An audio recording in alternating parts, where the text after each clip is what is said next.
Magandang umaga. Nakakatuwang makita muli ang lahat dito ngayon. Sa tingin ko ay masisiyahan ka sa kung ano ang mayroon kami para sa iyo. Kung ano ang ibinigay ng Panginoon sa amin sa pag-unawa sa mga anghel ng Apocalypse. Una sa lahat, magandang umaga din mula sa aking tabi. Samahan ninyo kami hanggang sa huli dahil may mahalagang mensahe mula sa Diyos sa maraming tao. Kaya huwag itong kaligtaan. Magsisimula tayo ngayon din. Gusto namin lamang ibuod itong sandali tungkol kung saan ang huling dalawang video. Sa huling video, mula noong nakaraang linggo, napag-usapan natin ang tungkol sa mga gawa ng obispo ng Roma at kung paano siya nakaupo sa kanyang upuan sa politika at sa relihiyon na nag-aanyaya sa poot ng Diyos. Bago iyon, pinakita namin kung paano itinayo ng Papa ang imahen na iyon na nakaupo sa halimaw na may 7 ulo, ang G7 at 10 sungay, ang European Union. At nakaupo sa halimaw na iyon.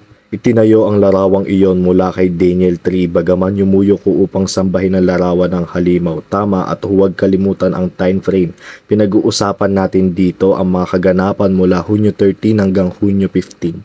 Oo, ngayon, nagsasalita si Brother Ray tungkol sa dokumento ng obispo ng Roma, kung saan nais niyang pag-isahin ang silangan at kanlurang mga simbahan. Iyan ang pangunahing layunin, ang pagalingin ng sugat ng relihiyon. Huwag kalimutan na pag-usapan natin ang tungkol sa 2025 bilang ika-1700 Jubilee ng Konseho ng Nicaea. Oo, at sa pagkakataong iyon, nais niyang magkaisa ang simbahan para tuluyan ng gumaling ang kanyang sugat sa relihiyon. Ito ay isang bahagi.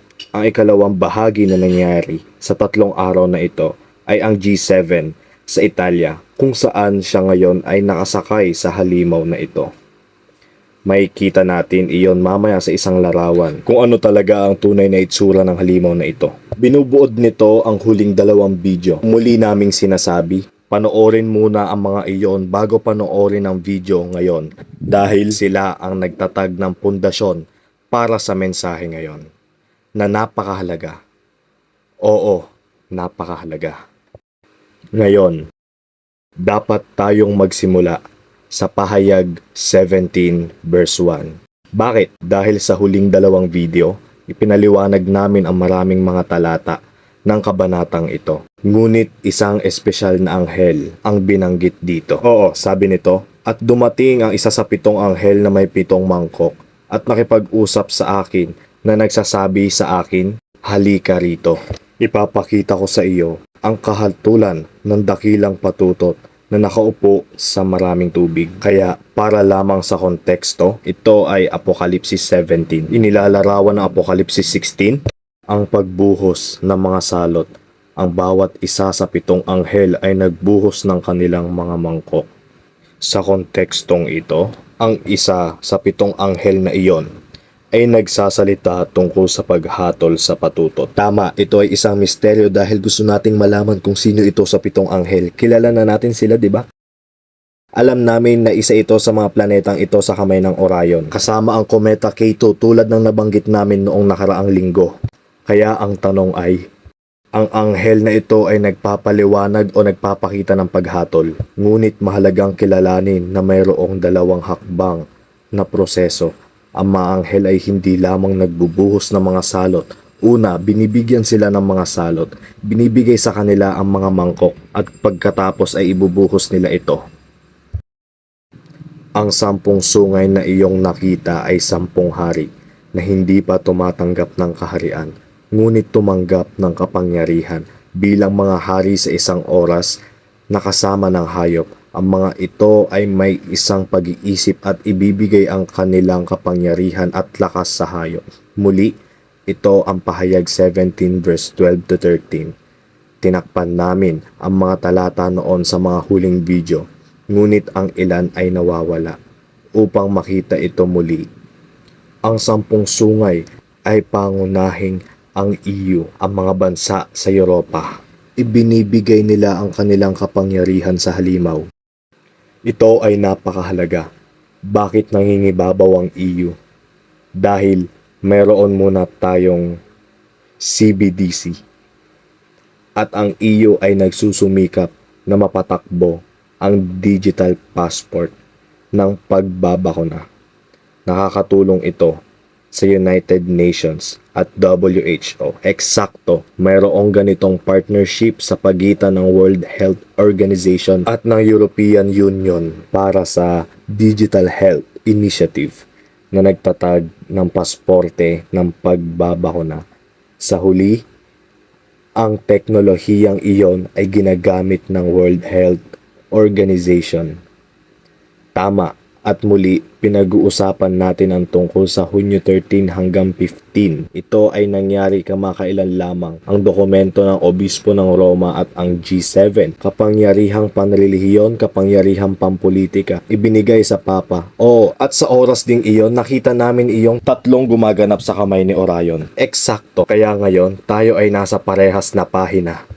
Upang gawing malinaw ito, makikita natin dito ang babaeng ito na inilalarawan bilang inang patutot, misteryosong Babylon. Ang isang babae ay kumakatawan sa isang simbahan.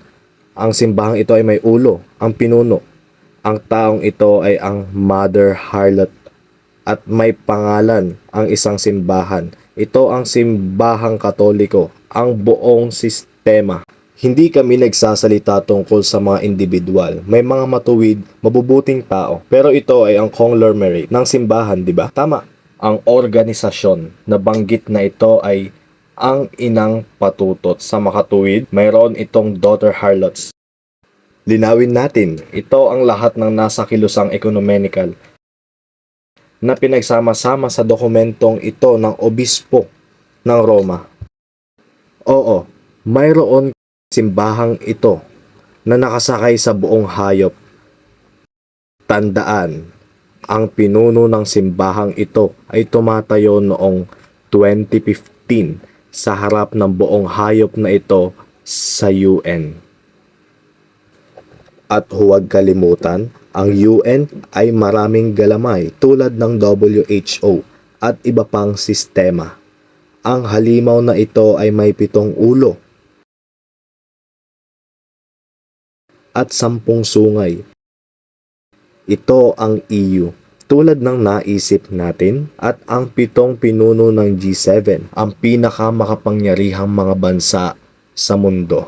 Kaya kung hindi mo makita dito ang US, ito ay dahil ang US ay bahagi ng 7 ulo. Para lang maging malinaw, iyan ang hayop. Sa simpleng salita, ang mga ito ay makikipagdigma sa kordero at ang kordero ay magdaraig sa kanila sapagkat siya ay Panginoon ng mga Panginoon at Hari ng mga hari, at ang mga kasama niya ay tinawag at pinili at tapat. Ito ang huling labanan sa mundo. Ito ang panahon ng kaguluhan ni Jacob. Gaya ng sinasabi ng marami, ito ang panahon ng pag-uusig. Ito ay noong si Jesus, ang kanyang mga tao ay lumaban kay Satanas sa kanyang mga tao, tulad ng halimaw na nakita natin noon. At sinabi niya sa akin, ang tubig na iyong nakita kung saan nakaupo ang patutot ay mga tao at mga karamihan at mga bansa at mga wika. Kaya kapag nagsasalita tayo tungkol sa tubig, alam natin kung saan titingin. Ito ay Europa. Siyempre, napag-usapan na namin yan dati. Gayon din ang mga tao, mga bansa, at mga wika. Ito ang maraming mga bansa sa Europa habang sa kabaligtaran ang US ay isang disyerto. Pinag-uusapan ang kaibabahan ng mga simbolo. Oo, sa makatuwid alam natin ang mga pahiwatig nito sa simbahang Katoliko, partikular sa Papasiya. Alam ito ng mga protestante, ito ay walang bago, sa totoo lang. Tama. Kaya ano ang kinahihinatnan nitong huling labanan? At ang 10 sungay na iyong nakita sa hayop ay kapopotan ang patutot. Sino? Ang EU. Tama. Ito ay tumutukoy sa mga bansa sa Europa na binanggit dito. Maaari nating palitan ang mga simbolo para sa kung ano ang naiintindihan natin na kinakatawan nila kapag binabasa natin ito. Ang mga ito ay kapopotan ng patutot at gagawin silang sira at hubad. At kakainin ng kanyang laman at susunugin siya ng apoy. Hindi na natin kailangan magkomento diyan dahil malakas ang mga salita. Ito ay nasa hinaharap kaya ito ay ating obserbahan. Ngunit malinaw ang kinalabasan, may pagbabago. Isang pagbabalik tanaw sa relasyon kung paano ang European Union na ngayon sa pakikipagtulungan sa mga may hirap kasama ang simbahang Katoliko. At ito ay hula mula sa Biblia na tatalikuran nila siya. At sa madaling sabi, ang Papa at ang buong sistemang ito ay itataboy ng simple, tama, at may paghiganti. Sige. Sapagkat inilagay ng Diyos sa kanilang mga puso upang matupad ang kanyang kalooban at magkasundo at ibigay ang kanilang kaharian sa halimaw hanggang sa matupad ang salita ng Diyos. At ang babae na iyong nakita ay ang dakilang lungsod sa naghahari sa mga hari sa lupa.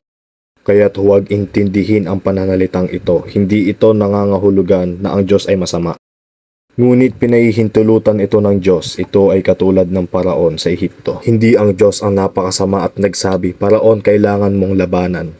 Hindi. Ito ang katangian ni Paraon, nilabanan niya.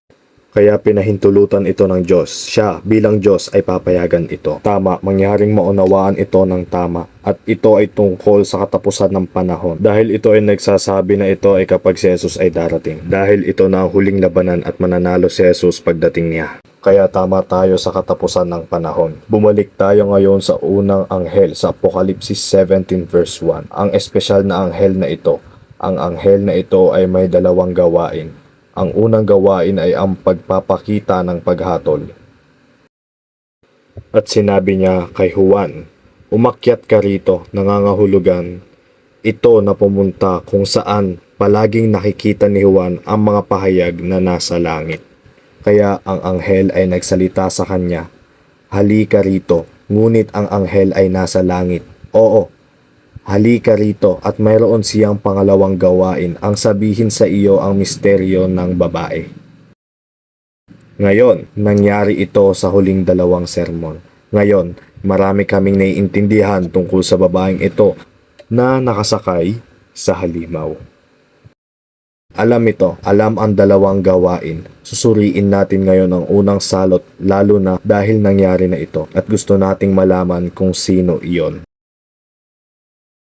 At narinig ko ang isang malakas na tinig mula sa templo na nagsasabi sa 7 anghel, humayo kayo at ibuhos ninyo sa lupa ang mga mangkok ng puot ng Diyos. Kaya ngayon ay bumalik tayo sa kabanata ng mga salot sa simula. Ito ang unang utos ng Diyos at huwag kalimutan.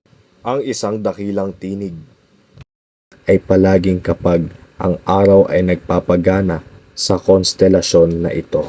Kapag pinag-uusapan natin ang mga tinig sa langit, kapag tumitingin tayo sa langit, mayroon tayong mga liwanag at kung mas maliwanag ang liwanag, mas malakas ang tinig at ang pinakamaliwanag ni liwanag, syempre ay ang araw mismo. Kaya kapag sinabi nito ng dakilang tinig, alam namin na iyon ay tumuturo sa araw. Oo, sa Taurus kung saan ang lahat ng mga aktor ay sunod-sunod na papunta sa kamay ng Orion. Ngayon, alalahanin sa Apokalipsis 15 verse 1. Ang mga anghel ay nakita na may hawak na mga mangkok. Sa Apokalipsis 15 verse 6 to 7, sinasabing sila ay dumarating, aalis sa templo at dinadala ang puot ng Diyos sa kanilang mga kamay. At sa Apokalipsis 16 verse 1, makikita natin ang utos, ngayon humayo ka. At ang susunod na hakbang ay at ibuhos. Kaya para lang maging malinaw kung paano ang mga hakbang. Una, makikita sila. Pagkatapos ay bibigyan sila ng mga mangkok. Pagkatapos ay bibigyan sila ng mga utos na pumunta. At pagkatapos ay ibuhos ang mga ito. Sige, ngayon, ito ang tunay na teksto ng unang salot. At ang una ay yumaon at ibuhos ang kanyang mangkok sa lupa. At nagkaroon ng mga hapdi at nakakapandiring pigsa sa mga taong may tanda ng halimaw at sa mga sumasamba sa kanyang larawan. Ngayon, ang unang bagay na gusto nating makita ay nasaan ang lupa o ano ang ibig sabihin ng lupa. Ito ay maaaring ang buong lupa, literal na lupa, ang bagong mundo, na kung saan ay ang US o iba pa. Aalamin natin iyon. Ngayon, ano ang espesyal na salot na ito? Ito ay napakasimple, malinaw na ito ay isang pumipili na salot. Ngayon, isang tanong, paano ginagawa ng Diyos iyon? Sa pamamagitan ng pagpili, ibig sabihin ay nakakaapekto lamang ito sa mga taong may marka ng halimaw o sa mga sumasamba sa imahen. Ang lahat ng iba ay hindi apektado ng unang salot. Paano ginagawa ng Diyos iyon? Nagpapadala ba siya ng napakaraming anghel upang sabihin sa kanila, tignan mo ang isang ito at ang isang ito? Paano? Tanong ko dahil laging iniisip ng mga tao na lahat ito ay pisikal. Ibig kong sabihin, may mga pigsa na dapat lumabas sa mukha o ganito, di ba? Paano ginagawa ng Diyos iyon? Ito ba ay isang pisikal na salot o isang espiritual na salot? Paano ginagawa ng Diyos iyon? Kung titignan pa lang ang mga salitang Griego na ginagamit, lalo na mahahapdi at nakakapandiri, narito ang kahulugan ng noisome. Masama, pangit, masama, mali, walang halaga, duwag, kriminal, nakapipinsala. Kaya't nagbibigay ito ng mas mahusay na pag-unawa sa noisome. Ano nga ba ang ibig sabihin nito? Oo, at nagbibigay ito ng pahiwatig kung gaano kasama ang mga aksyon ng mga taong ito. Kahit na isang bagay na kriminal, tama ba? Tama. Tignan natin ang pangalawa, malungkot. Ito ay tiyak na sumasaklaw ng higit pa sa isang pisikal na masamang amoy. Ang isa, mabigat, masama, malisyoso, nakakasakit. Makasagisag na kapahamakan. Makikita mo talaga dito na ang mga ito ay matitinding salita. Ito ay walang maliit. Ang salot na ibinigay ay walang kaunti. Dapat malaki ang dahilan ng salot. Oo, iyon lang ang gusto namin maipakita dito. Ito ay isang malaking bagay na nangyayari na ito ay tinutugunan. Ngayon, tandaan, ito ay isang pumipili na salot. Sinasabing nakakaapekto ito sa mga taong may marka ng halimaw at sumasamba sa imahen. Gawin muna natin itong simple at payak na ang tanda ng halimaw ay sa loob ng maraming panahon. Ang issue sa pagitan ng Sabat at Linggo, ang isang tiyak na tao na siyang Papa ang kapapahan ay nagbago ng araw ng pagsamba mula Sabat hanggang Linggo. Ito ay gayon. Alam iyon ng mga protestante. Sa makatuwid mayroon tayong reformasyon at mga protestante at lahat ng mga bagay na iyon. Ngayon sa ating panahon, marami tayong pinag-aralan tungkol sa markang ito ng halimaw. Kapag alam mong nagmula ito sa Roma, mula sa kapapahan, mula sa simbahang katoliko, kung gayon alam mo ang buong pakete na itinataguyod ng taong ito, ang institusyong ito. Eksakto. Kaya, oo, ito ang Sabat. Ngunit higit pa ang itinataguyod niya na mabibilang na marka ng halimaw. Kamakailan lamang, nagkaroon tayo ng serye na pinag-uusapan ang tungkol sa Sabat at kung paano ito nauugnay sa tatlong aspetong ito mula sa Eden. Ang institusyong ito ng kasal, ang Sabat mismo at ang ating genetic material na ibinigay sa atin ng Diyos mula pa sa simula. Ang parehong mga bagay na ngayon ay may otoridad ng simbahan. At ang pagsamba sa larawan, ibig kong sabihin ito ay malinaw sa simula. Ito ay LGBT na bagay, ang same-sex marriage. At tingnan ang simbahang katoliko, ang kaparian, ang mga kardinal at ang lahat ng kasangkot sa simbahang ito. Ito ang paksa ng pang-aabuso sa mga bata na lubhang nabibilang sa kategoryang ito. Binabaluktot ang sexual na relasyon na dinisenyo ng Diyos. Kaya sinasabi ko na, ngunit saan tayo dapat tumingin sa partikular na simbahan? Ngayon, tandaan yung pattern para sa mga salot. sa mga orasan ng salot sa 2018. Tingnan muna natin ang orasan na iyon. Sa madaling sabi, binanggit namin ito nung nakaraang linggo. Ito ang tanda na ibinigay sa Apokalipsis 15 verse 1. Ang dakila at kamanghamanghang tanda ng 7 huling salot at ang mga anghel na nagdadala sa kanila. Huwag kalimutan, dito nagsimula ang proseso ng pagpuno. Tama ka. At nagsimula ito sa unang salot. Kaya, ano ang unang salot noon? Ang salot mismo ay ang iskandalo ng pang-aabuso sa bata na lumabas mismo sa oras na iyon, sa mismong petsang iyon, sa orasan ika-20 ng Agosto 2018 na naunawaan namin sa orasan ng Orion mula noong Enero ng 2017. Una naming nagkaroon ng petsang iyon at naunawaan ito.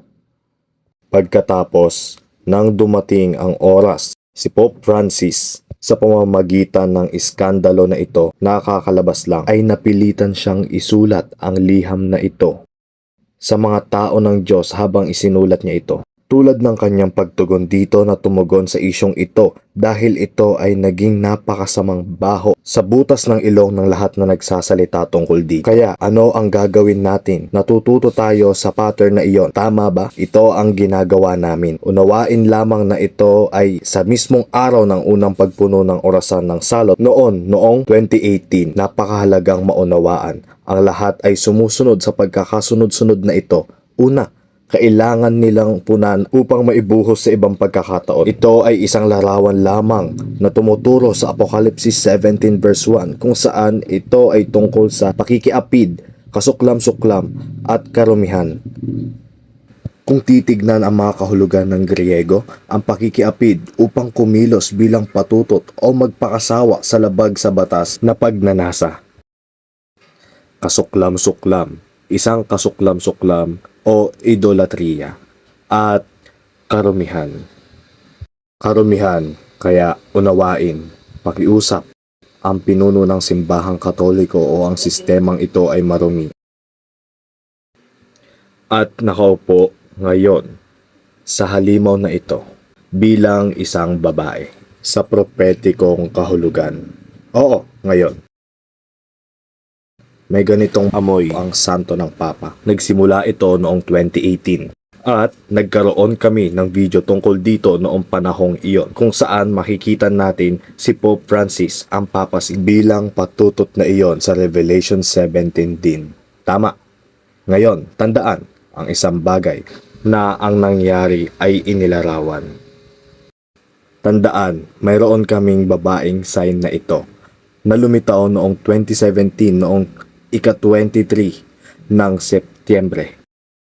Ngayon, ito ay purong babae. Tama? Tandaan ang Apokalipsis 12 verse 1 to 2. Mayroon kaming isang babae na may korona sa kanyang ulo. Ito ang siyam na bituin ng Leo, kasama ang Mercury, Mars at Venus na bumubuo sa 12 na ito dito. Sinasabi dito, nakasuot daw ng araw ang babaeng ito kung saan nandoon ang mga damit at nakatayo sa buwan. At sa talatang 2, nanganak ng isang bata, si Jupiter, the king planet. Nangyari itong babaeng sign at ito ang purong babae. Merong isang bagay na hindi alam ng mga tao, ngunit isinulat namin ito at gumawa ng video tungkol dito. Ito yung kakashare lang namin sa nakaraang slide. Oo, narito ang taludtot. At lumitaw ang isang malaking kababalaghan sa langit, isang babae na nararamtan ng araw at ang buwan sa ilalim ng kanyang mga paa, at sa kanyang ulo ay isang koronang may 12 bituin. Ipadala, iproseso. Ito ay kakaiba. Maraming tao ang tumingala sa oras na iyon noong 2017. Okay, ilang sandali lang. Siyempre, ang mga bituin na ito na bumubuo ng korona, lumipat sila at biglang lumitaw ito. At inilarawan nito ang isa pang eksena mula Apokalipsis 17 verse 4 at ang babae ay hindi ang parehong purong babae, ngunit ibang babae ay nakadamit ng kulay ube at eskarlata at pinalamutian ng ginto at mahalagang bato at perlas. Ito ay mula sa Apokalipsis 17 verse 4. Kaya pinag-uusapan natin ngayon ang patutot. Kaya mayroon dalawang babae sa langit sa dalawang magkaibang kabanata ng Apokalipsis na ipinakita. Ngayon, narito, mayroon ka nito. Narito ang mga mamamahaling bato at ang mga perlas na ngayon nakapalamuti sa kanya. Dahil lahat ng iyon, wala na sila sa korona. Hindi sila mga hiyas sa korona, ngunit sila ay mga hiyas sa babaeng ito. Kinikilala siya ngayon bilang patutot. Kaya ang parehong makalangit na konstelasyon ay maaaring gamitin sa iba't ibang paraan. Una, ito ay ang dalisay na babae kapag ito ay kumakatawan sa korona ng 12 bituin at ngayon ay nakita natin na ang patutot ay nakasuot ng mga mamahaling bato sa kanyang saplot. Tama, ngunit hindi iyon sapat. Nasa kamay niya ang isang gintong tasa. At nasaan ang gintong tasa? Narito ang malaking hydra, ang nakalalasong hydra. At narito sa stellarium ang tasa, sa harap mismo ng kamay niya, para lang malaman ito. Ito ay ganap na wasto. Oo, ang gusto nating sabihin sa langit, may ipinakitang dalawang babae, isang dalisay at isang madungis. Mabuti. Ngayon, tayo ay bumalik sa Hunyo 13 hanggang 15, dalawang kaganapan. Ang dokumento ng Obispo ng Roma noong Hunyo 13, ang G7 mula Hunyo 13 hanggang Hunyo 15. Ngayon ay titingnan natin ang malaking larawan. Natuto tayo sa sign noong 2018. 2018 noong nangyari ang amoy. Matapos mangyari ang sign noong 2017. Tama, at sa lokal, sa simbahang Katoliko, kung saan ang pinuno ng simbahang ito, ang Papa, ay kailangang lumabas at umamin. Oo, ito ay nangyayari sa ating kalagitnaan. Tama, kaya lokal ang amoy. Ngunit ano ang nangyayari ngayon? Kung ang babaeng ito ay umupo sa halimaw na ito, ang maruming babaeng ito, oo, madungi sa mga kasuklam-suklam. Oo, ano ang mangyayari? Ayon sa Biblia, kailangan natin ng patunay mula sa Biblia. Tingnan mo kung ano ang nangyayari. Ito ay nagmula sa Levitico. Ngayon, babalik tayo sa batas ni Moises. At kung ang babae ay agasan, na ang umaagas sa kanyang laman ay dugo, ay mapapasa kanyang karumihan siyang 7 araw, at lahat ng humipo sa kanya ay magiging karumal-dumal hanggang sa hapon. Upang sabihin ito na maaga, ang mga pamantayan sa kalinisan 1,000 taon na ang nakalilipas ay medyo naiiba kaysa ngayon. Kaya, mahal na mga kababaihan, huwag masaktan ngayon. Ngunit ito ay malinaw tungkol sa kung ano ang sinasabi nito. Ganito nila hinaharap ang mga issues sa kalinisan sa mga kababaihan noong panahon ni Moises. Kailangan lang natin ang prinsipyo tungkol sa buong bagay. Ang isang bagay ay nagiging marumi din. Yan ang prinsipyo. Pagpapatuloy sa Levitico, at lahat ng kanyang higaan sa kanyang karumihan ay magiging karumal-dumal. Lahat din naman ng kanyang upuan ay magiging marumi. At sino mang humipo sa kanyang higaan ay maglalaba ng kanyang mga damit at maliligo sa tubig at magiging karumal-dumal hanggang sa hapon. Kaya kahit na makipag-ugnayan ka sa lahat ng mga bagay na iyon, ang isang tao ay managiging marumi rin. Ngayon, isipin mo ito. Ang maruming babaeng ito ay nakaupo ngayon sa halimaw na ito. Ano ang mangyayari sa halimaw? Ito ay nagiging marumi. Iyan ang punto ng buong bagay. Ngayon, hindi ito lokal sa simbahang ito. Tulad noong 2018. Ngayon, ito ay nagiging mas malaki dahil ngayon ang babae ay nakaupo mula noong Hunyo 13 hanggang 15. Sa halimaw na iyon, iyan ang punto ng buong bagay. Kaya kung titignan ang paraan ng mismong Biblia na itinatakda ito, ang maruming babaeng ito na nakaupo ngayon sa halimaw ay ginagawang marumi ang buong hayop. Naiintindihan natin ngayon na ang hayop ay ang United Nations na may 10 sungay ng European Union at ang 7 ulo nito ng G7 at kasama ang dokumento ng Papa ng Roma. Lahat ng ecumenical na simbahan din. Oo, kasama ang mga babaeng patutot na iyon, ang mga simbahang protestante na may kaugnayan sa simbahang Katoliko. At kung ang sino man ay sumiping sa kaniya at ang kanyang bulaklak ay nasa kaniya, siya ay magiging marumi sa 7 araw at ang lahat ng hinihigaan ay magiging marumi. Nililinaw ang sinabi namin kanina.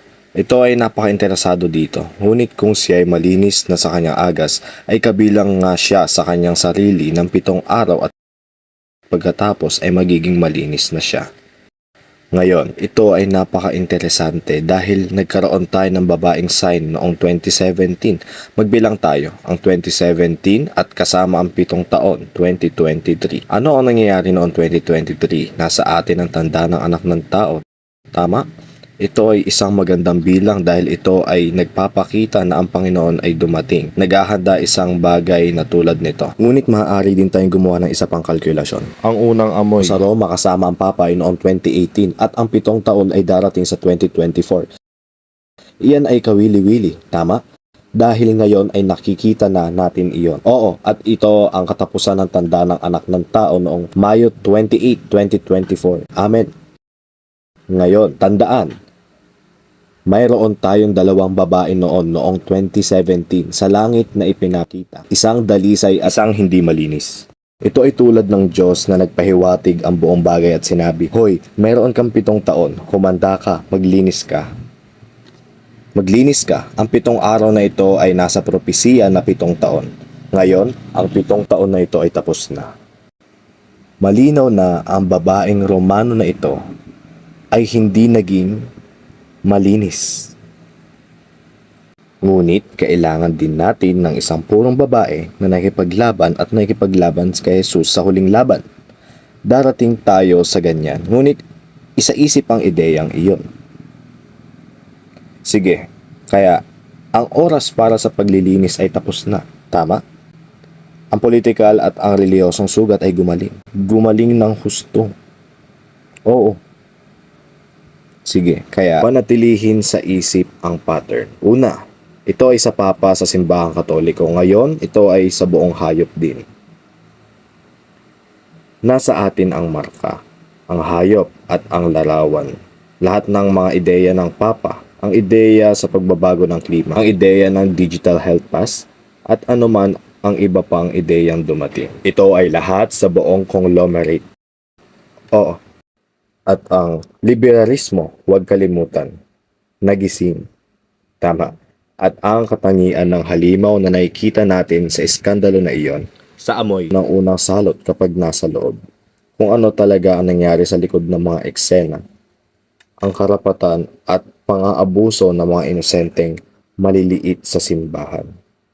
Na lumabas at nakikita natin ang tunay na katangian ng nilalang na ito. Ang mga taong iyon, ang mga bansang iyon, ang mga kapangyarihang tao, ay tinatanggap ang baho na iyon dahil hinahayaan nila siyang sumakay sa hayop. Sa kamay at isip, tinatanggap nila ang lalaking ito. Ang mga ideyang ito, ang maling gawain, ang baho. Ito ay isang napakahalagang punto. Ito ang dahilan kung bakit binibigyang diin natin ang kahalagahan at pangangailangang kumilos sa mga bagay na inihahayag ng Diyos. Dahil kung nalaman mo ito tungkol sa sabihin natin ang iyong simbahan para sa isang Katoliko na isang debotong miyembro ng simbahang Katoliko na nagmamahal sa Diyos at nakita mo ang institusyong ito at kung ano talaga ito, kailangan mong kumilos. Dahil kung hindi mo gagawin, ikaw ay tulad ng mga pinuno na alam ito. Tingnan kung ano ang nangyayari at pagkatapos ay sabihin, "Halika at gagawin namin ito sa kapangyarihan at sumakay ka sa aming hayop." Wika nga. Kaya iyan ay nakikibahagi sa parehong kasalanan at karumihan ng babae. Mula sa 2 Thessalonica kung saan nagsasalita si Pablo. Ngayon ay pinamamanhik namin sa inyo, mga kapatid, sa pagparito ng ating Panginoong Hesukristo at sa pamamagitan ng ating pagtitipon sa Kanya. Huwag kayong magmamadali sa pag-iisip o mabagabag, kahit sa espiritu o sa salita man. May isa sa pamamagitan ng sulat na parang mula sa amin na ang araw ni Kristo ay malapit na. Huwag kayong linlangin ng sino man sa anumang paraan, sapagkat ang araw na iyon ay hindi darating maliban dumating muna ang pagtalikod at ang taong iyon ng kasalanan ay mahayag. ang anak ng kapahamakan, kaya't ang taong ito ay kasalanan ay nahayag na ngayon pagkatapos ng Hunyo 13 hanggang 15. Sasabihin ko sana ngayon, si Luther at ang lahat ng mga protestante at ang buong mundo ng protestante ay may tagal nang alam na ang Antikristo. Ang taong ito ng kasalanan ay ang taong nasa katungkulan sa kapapahan. At ito ay gayon at ito ay magiging gayon. At nahayag na siya ngayon. Ang pagpapatuloy sa ikalawang Tesalonika makalipas ang ilang sandali at pagkatapos ay mahayag ang masamang tao na puputulin ng Panginoon ng Espiritu ng kanyang bibig at lilipulin sa ningning ng kanyang pagparito. Kaya ito ang katapusan ng buong kwento. Tayo ay muli sa panahon ng pagdating ni Jesus. Oo, ito na nga ang katapusan ng kwento. Ngayon, galing ito kay Paul, 'di ba? Sa taon, hindi ko alam, 50, 60, tuwing isinulat niya iyon. Nakakatuwa na noong panahong iyon, ang Roman Empire ay naitatag din sa Judea. Tama ba? Ang Imperyong Romano. At sino ang nanggagaling sa Roman Empire na iyon? Ang obispo ng Roma. At ngayon, ay tapos na ang nagmula doon dahil isinulat niya ang parehong dokumento ng obispo ng Roma. Naintindihan mo ba? Ang talatang iyon, ang buong talatang ito ay binabasa natin ngayon. Nanganggaling ito noon nang ang obispo ng Roma, ang una, ay labis na dinakila. Oo, at pumasok sa opisina. Ngayon, isinulat ng lalaking ito ang parehong dokumento tungkol sa obispo ng Roma na may gumaling na sugat. Kaya, isang malaking pana sa loob ng 2,000 taon ay natapos na ngayon. Ito ay ang Imperial Roman Empire na nagbigay ng lakas at kadakilaan sa obispo na nasa Roma. Oo. Ang unang papa ay tungkol sa tama, eksakto. Ngunit dahil sa Imperyong Romano, kung ang Imperyong Romano ay hindi nakabase sa Roma, ang obispo ng Roma ay hindi nasa itaas. Ngayon, ang kapangyarihan ay bumalik sa parehong obispo ng Roma. At paano ito magtatapos? Ito ay nakasulat dito. Ngayon, kami na ay nasa bahagi kung saan kailangan natin magdagdag ng kaunting babala. Ang babala ay napupunta muna sa larangan ng politika. Sa mga bansang ito, sa mga sungay at ulong ito. Ang mga sungay ay ang European Union, 10 sungay, at ang mga ulo, ang 7 bansa ng Group of 7, kabilang ang Estados Unidos at Canada, at iba pang mga bansa. Tama. Kaya, syempre, kung nakatira ka doon, malinaw na kailangan mong asahan ang matinding pag-uusig. Iyon ay isang bagay sa ngayon. Babalik tayo dyan mamaya. Kung ito ay napakamatalino upang maging doon, ito ay isang bagay. Ngunit, ang mas mahalagang bahagi ay ang reliyosong bahagi. Ito ay isang mapa ng relihiyon sa mundo. Makikita mo ang bahaging Katoliko dito. Makikita mo ang bahagi ng Orthodox na nais ng Papa na magkaisa ngayon sa dokumento ng Obispo ng Roma. Makikita mo dito ang mga bahagi ng Protestante dito. Lalo na dito ang halo din sa Australia. Tama. At meron ka dito sa gitna. Ito ay Islamic at iba pang bahagi. Kaya nais ng Papa na magkaisa ang isang malaking bahagi ng mundo. Ngayon, ito ay nagiging lubhang kawili-wili dahil ang mga ito ay maraming tao at ang Diyos ay Espiritu. Kaya syempre, nagmamalasakit siya sa kung saan ka nakatira. Ngunit ang mas mahalaga ay kung nasaan ka sa iyong puso at isipan. Ito ang gusto niyang tiyakin, na nasa tamang bahagi ka. Ang babala ay napupunta, una at pinakamahalaga, kung ikaw ay bahagi ng patutot. Patutot, babaeng sistema sa kanilang mga anak na babae. Tama ba? Ito ang problema. At mayroon talagang babala na iniwan sila upang maunawaan kung ano ang nangyari Nabunyag ang lalaking ito. Nakaupo siya sa halimaw sa makatuwid, maruruming simbahan. Tama. Simbahang Katoliko. Isang beses bumagsak ang simbahang protestante. Mga bumagsak, lahat ng mga simbahang ecumenical na ito. Napakaraming beses nating nakikita ang mga pinuno ng mga reliyosong organisasyon. Iba't ibang simbahang protestante, nakikipagpulong sa Santo Papa, nakikipagkamay sa Santo Papa. Iyan ay isang senyales na ang institusyong iyon, ang institusyon ng simbahan ay isang patutot, isa sa mga babaeng patutot ng Papa ng Roma, at sa makatuwid ay nahawahan ng kanyang karumihan. Umalis ka sa mga institusyong iyon. Iyan ang babala na ibinigay ng Diyos sa puso. Tama, ngunit naniniwala ako na hindi ka naniniwala sa amin. Ngunit titingnan namin sa ibang pagkakataon na ito ay nanggagaling kay Jesus. Kaya seryosohin mo yan. Ngayon, meron tayong ilang espesyal na mga anghel sa Apokalipsis.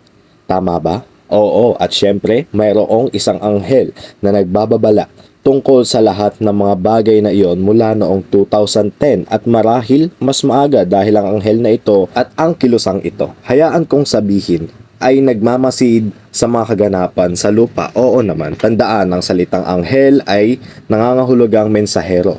Pagkatapos ng ating kabanata ang Apokalipsis 17 na matagal nating inilarawan ay dumating ang Apokalipsis 18, ang anghel na ito. Ngayon gusto nating makita at malaman kung kailan matutupad ang talatang ito. Saan? Sa langit, una sa lahat. At pagkatapos ng mga bagay na ito, ay nakita ko ang ibang anghel na bumaba sa langit, na may dakilang kapangyarihan, at ang lupa ay naliwanagan ng kanyang kaluwalhatian. Kung gusto mong makita iyon sa langit, ano ang kailangan mong makita sa isang tiyak na oras? Kung ang isang anghel ay naliwanagan ng kanyang kaluwalhatian, ano ang ibig sabihin nito? Na ang kometa ay makikita. Nagiging maliwanag na may kaluwalhatian. Oo, at syempre sa buong mga talata, sa buong sistema, ito ay kailangan sa isang espesyal na oras.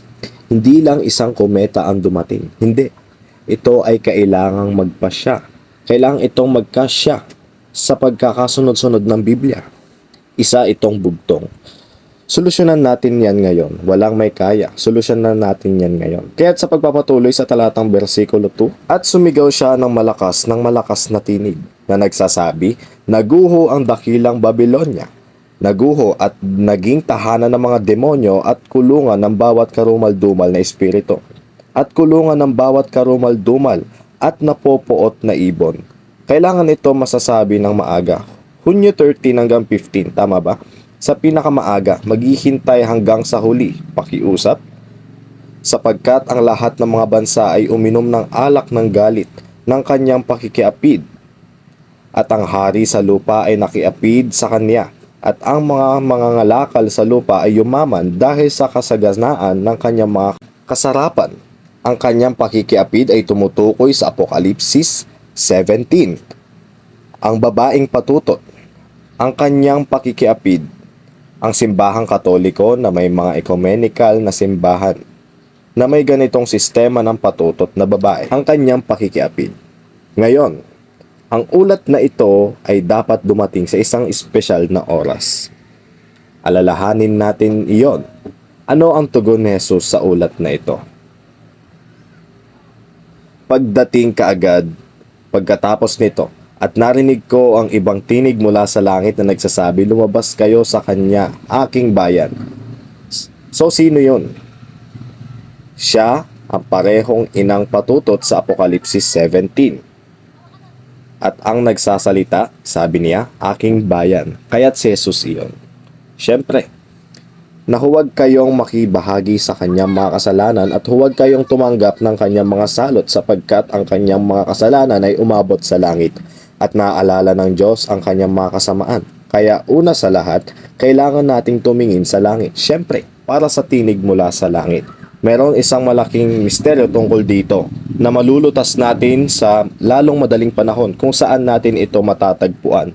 Maaari kang makibahagi sa isang bagay sa dalawang paraan. Maaari kang makibahagi sa pisikal. Kinuha ko yun, di ba? O maaari kang makibahagi at sabihin, hoy, bakit ginagawa ito ng lalaki? Maaari kang makibahagi sa pisikal gamit ang mga kamay at sa paggawa, o maaari kang manahimik ngunit makibahagi sa iyong isip sa pamamagitan ng pagtanggap sa kung ano ang ginagawa ng iba. Isa-isip mo yan. Kaya naman ginagamit ng Biblia ang simbolismo na marka ng halimaw sa isa sa dalawang lugar na iyon. Hindi mahalaga kung alin man ay sinusuportahan mo ito sa pamamagitan ng paggawa nito o sinusuportahan mo ito sa pamamagitan ng pagtanggap nito. Walang sinasabi o lumabas, ganyan ka lumayo rito at hindi nakikibahagi. Paghiwalayin mo ang iyong sarili, tama, kaya mula sa kanya, ito ang reliyosong huwad na sistemang Babylonian. Ito ang unang ibig sabihin ni Jesus. Siya ay nagmamalasakit una at higit sa lahat tungkol sa iyong kagalingan sa kaluluwa at sa puso. Kaya't ang pagnanais ni Jesus ay unang umalis sa mga bumagsak sa simbahang ito. Pangalawa, kung maaari mo, marahil din ang mga bansang ito, hindi ako pupunta doon dahil nasa Paraguay ako at wala saan man sa Europa. Ang mahal na dalaking ito ay wala saan man sa US, ngunit dito sa Paraguay.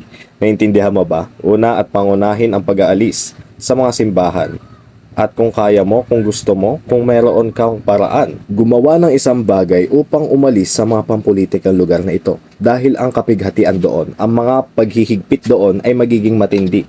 Nakikinig sila sa kalapating mababa ang lipad na ito. Sinasabi ng Biblia na ang mga matatalinong tao ay nakikita ang kasamaan na dumarating at itinatago ang kanyang sarili. Gumagawa siya ng aksyon, pinipigilan o pinapaliit niya ang epekto. Ito ay bumabalik ngayon sa Genesis, tama?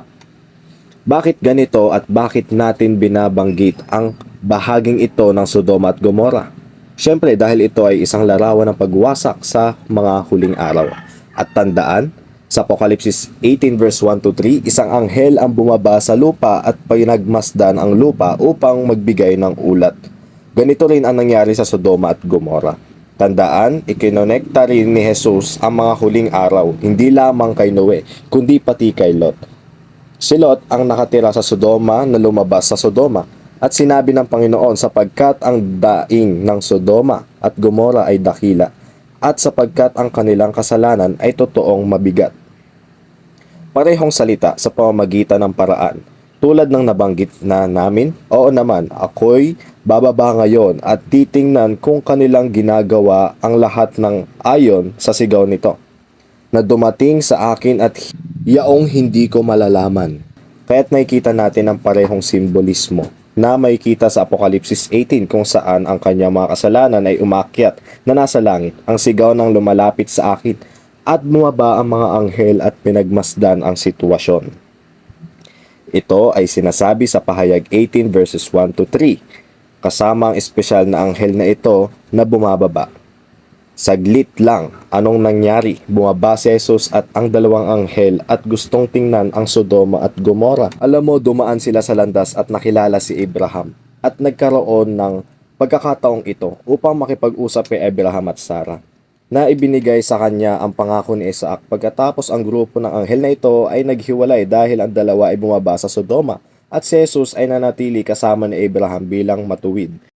Nakipagtawaran sila tungkol sa kung ilang tao ang dapat matagpuan doon, kung dapat itong sirain o hindi sirain. Ito ay isang bahagi, bumaba ang dalawang anghel. Dumating sila sa Sodoma. Ngayon ay lumitaw, natagpuan sila ng Panginoon at inanyayahan sila ni Lot sa kanyang bahay. Ito ay isang napakahalagang punto dahil iniisip ng maraming tao na maraming kasalanan ng Sodoma, at dahil sa maraming kasalanan iyon, nawasak ang Sodoma. Oo, marami itong kasalanan.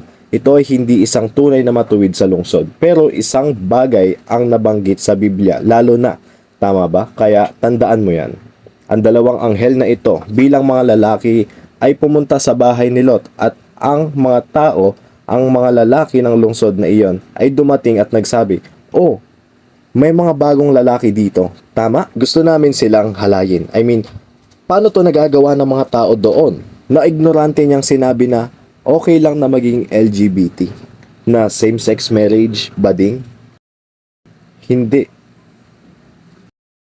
Dahil doon, kinakailangan ng anghel na ito na magbigay ng napakasamang ulat. At lahat ay namatay sa Sodoma. Ang mga nakikibahagi sa pisikal at ang mga nakikibahagi sa isip dahil ang asawa ni Lot ay lumabas. Ngunit ang kanyang puso ay lumingon. Huwag maliitin iyon. At sa lahat ng mga talagang nag-iisip na pinahihintulutan ng Diyos ang kasuklam-suklam na pagiging homosexual. Mangyaring, mga kaibigan, itigil iyan. Ang ibig kong sabihin, itigil mo na yan. Walang katibayan sa Biblia na ito ay papayagan. Pakiusap, tigilan mo na yan. Okay. Tayo ay bumalik sa Apokalipsis 17 verse 1. Ngunit ang anghel na ito ay binanggit sa pangalawang pagkakataon. Ngayon, gusto nating isaalang-alang kung saan muling magpapakita ang anghel na ito. Kaya't ang anghel ding ito ay binanggit dito sa pahayag 21 verse 9. At lumapit sa akin ang isa sa 7 anghel na may 7 mangkok. Ang parehong paglalarawan na nakita natin noon, puno ng 7 huling salot at nakipag-usap sa akin na nagsasabi, halika rito, papakita ko sa iyo ang kasintahang babae, ang asawa ng kordero. Kita mo naman, makikita mo ang parehong paglalarawan na lumabas dito. Muli, ngayon ay pinapakita niya sa nobya ang asawa ng kordero. Siya nga pala. Pagkatapos lamang mabanggit muli ang Alpha at Omega, gusto ko lang ipahiwatig ang tanda ng anak ng tao. Sige.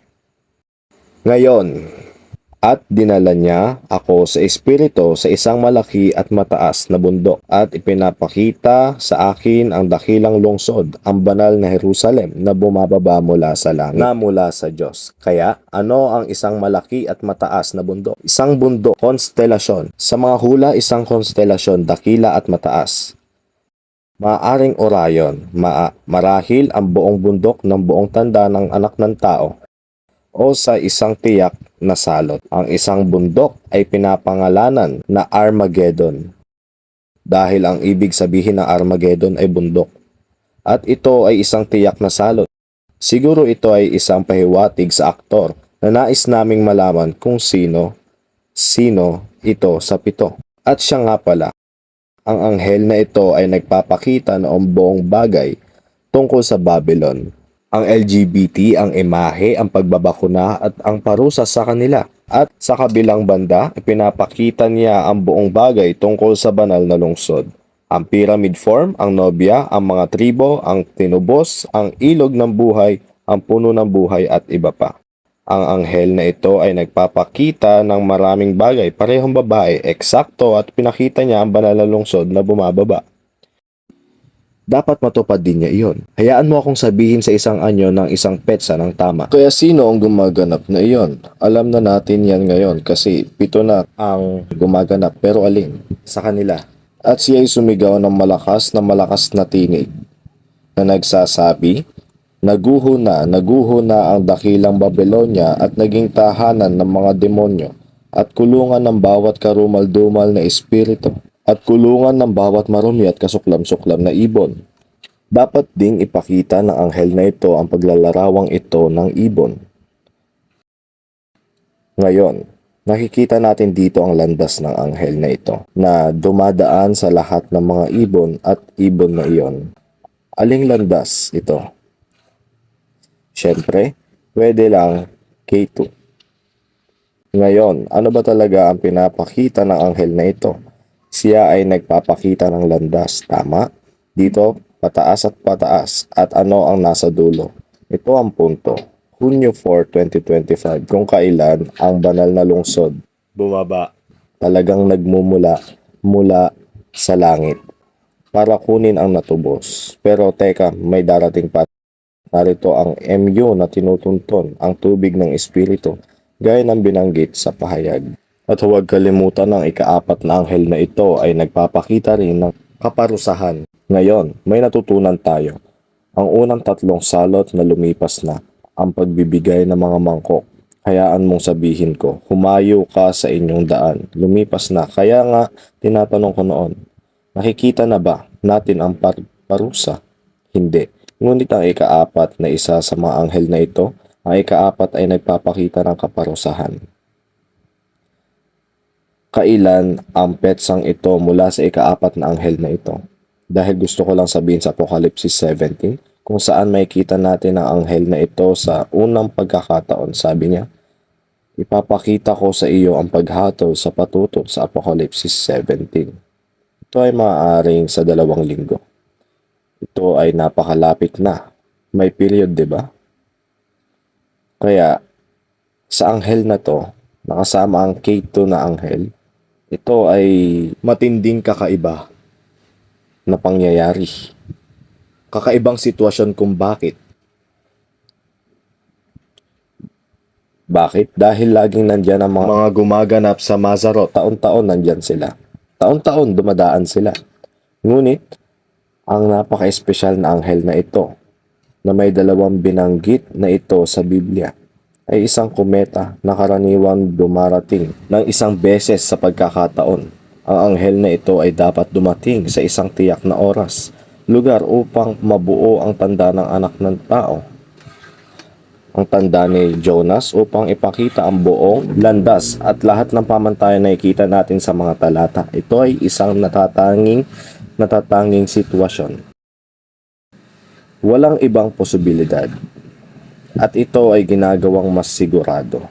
Alam ang lahat ng mga bagay na darating si Jesus na ang mga orasan na ito ay tama. Kaya ipinakita na sa amin ng K2, mayroon kami niyan sa mga nakaraang video, na kami ay nasa ika-6 na selyo. Pinakita niya sa atin ang mga problema sa patutot na Babylonia at ang kaparusahan at pinakita niya sa atin ang pagdating ng banal na lungsod. Ngayon, tinitingnan sa huli sa Apocalypse 22, ito nga pala, ang huling talata ng Biblia. Maliban sa bahaging ito kung saan sinasabi nito na huwag baguhin ang isang bagay sa Biblia. Ngunit ito ang mga huling salita ni Jesus kay Juan at isipin ang larawang iyon kasamang MU, ito ang punto. At ang espiritu at ang kasintahang babae ay nagsasabi, halika, at ang nakakarinig ay magsabi, halika, at ang nauuhaw ay pumarito.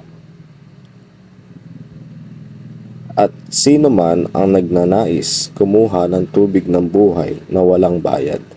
Kapag binasa mo Apocalypse 21 at 22 kung saan binanggit ang espesyal na anghel na ito at nabasa mo ang tungkol sa banal na lungsod, tandaan na ang K2 ay kumakatawan sa banal na espiritu. Ito ay MU na nagbibigay ng panahon hanggang sa dumating si Jesus. At kung ano ang naririnig ng espiritu sa langit, ang sinasabi niya sa lupa, kaya't ang isang tao ay maaaring malito kapag binasa niya ang mga talatang ito sa Apocalypse 21 at 22. Sinasabing, ito siguro ang nagsasalita. Maaari rin itong Espiritu Santo dahil sinasabi ng Espiritu Santo ang kanyang naririnig sa langit. Sa isip mo yan, ito ay ang banal na Espiritu at tandaan ang letrang MU, ang letrang Griego na MU ay nagmula sa sinaunang hieroglyphic na nangangahulugang tubig. Kaya ito ay nagpapakita ng tubig. Iyan ang sinasabi ng Biblia. Kaya kapag nakita mo ang MU, ito lang ang simbolo ng tubig. At noong ika-4 ng Hunyo 2025, ganap na nabuo ang MU. Na muling nagpapakita na ang banal na lungsod ay dumating upang kunin ang nobya. Tinutukoy nito ang oras na iyon. Ngayon, mga kaibigan, bumalik tayo sa Apocalypse 18:4-5. At mayroon tayong tinig dito mula sa langit. Ito ay isang malaking misteryo. Ito ang lutasin natin ngayon. Kaya sa pagitan ng Apocalypse 17, itong K2, anghel, at Apocalypse 21, gayon din itong K2, anghel. Tandaan, iyon ang 2 beses na binanggit ang K2. Una, pinapakita ko sa iyo ang paghatol sa patutot sa pahayag 17, sa pahayag 21. Ipinakikita ko sa iyo ang kasintahang babae, ang asawa ng kordero sa gitna. Malinaw na ito ang tawag na ito ay mula kay Jesus. Kaya kailangan natin ng isa pang bugtong na malutas. Oo. Ito ang bugtong tungkol sa espesyal na anghel na ito. Ito ang bumababa mula sa langit at nagpapaliwanag sa lupa ng kanyang kaluwalhatian. Ito ang bugtong tungkol sa espesyal na oras. At alam namin na ang mga kometang ito ay dapat na nakikita bago ang tawagan na iyon dahil ito ang sunod-sunod na dumarating sa Apokalipsis 18. Bago iyon tawagin itong ang anghel na ito ay Apokalipsis 18 verses 1 to 3 at ang tawag ni Jesus ay 4 to 5. Kaya't nasaan ang isang anghel sa langit, isang kometa sa langit na nagpapagaan sa lupa ng kanyang kaluwalhatian. Nakakakuha iyon ng kaluwalhatian. Kung titignan mo ngayon, may lumalabas na espesyal na kometa, si 2023 A3. Ngayon, tingnan natin kung saan ito. Dito ko inilagay ang landas sa sandaling ito ay maliwanag. Ito ay magiging isang nakikitang kometa at ito ay lilitaw dito sa paligid. Ano ito? Ito ay ika-20 ng Setyembre sa paligid. Ito ay naliliwanagan at higit pa o mas kaunti hanggang Oktubre 25, 2024. Ngayon, ito ay napaka-interesante sa lokasyon. At ang oras at sumigaw siya ng malakas na tinig. Ano ang malakas at lakas ng tinig? Sinabi na namin yan. Ito ay ang araw. Nasaan ang araw? Tingnan mo yan. Sa Oktubre, kapag ang kometa na ito ay dumarating, kapag meron itong kaluwalhatian na nakapalibot dito, ito ay dumarating sa pamamagitan ng Birhen. At narito ang araw sa kanyang kamay, perpektong akma. Ngayon, kung aling konstelasyon ang isinaaktibo, Virgo. Ito ang purong babae. Tandaan, ang babaeng tanda, nagkaroon kami ng dalawang babae. Una ay ang purong babae, at pagkatapos ito ay ang paglabas ng harlot woman. Narito ang dalisay na babae. Ngayon, nasaan ang araw sa konstelasyon? Anong hawak niya doon? Ito ang susunod na tanong. May hawak siyang isang bundle ng trigo. Si Spike ito. Ibig sabihin ng spike ng trigo. Siyempre, ito ay isang larawan para sa pag-aani. Para sa huling pag-aani ng mabuting butil, sino ang magniningning na gaya ng mga anghel? Ito ay bumabalik sa Daniel, Kabanata 12, versikulo 3. At silang pantas ay sisikat na parang ningning ng kalawakan. Oo, tinutukoy ang kilusang ito sa kilusang ito ng anghel. Ang ika-4 na kilusan ng anghel at ang mga naniniwala kapag tinatawag natin sila, syempre ang 144,000, puting purong babae. Tama? Sige, dapat silang lumiwanag ng maliwanag bilang kalawakan at ano ang dapat nilang gawin. At silang nagbabalik sa marami sa katwiran ay magliliwanag na parang mga bituin.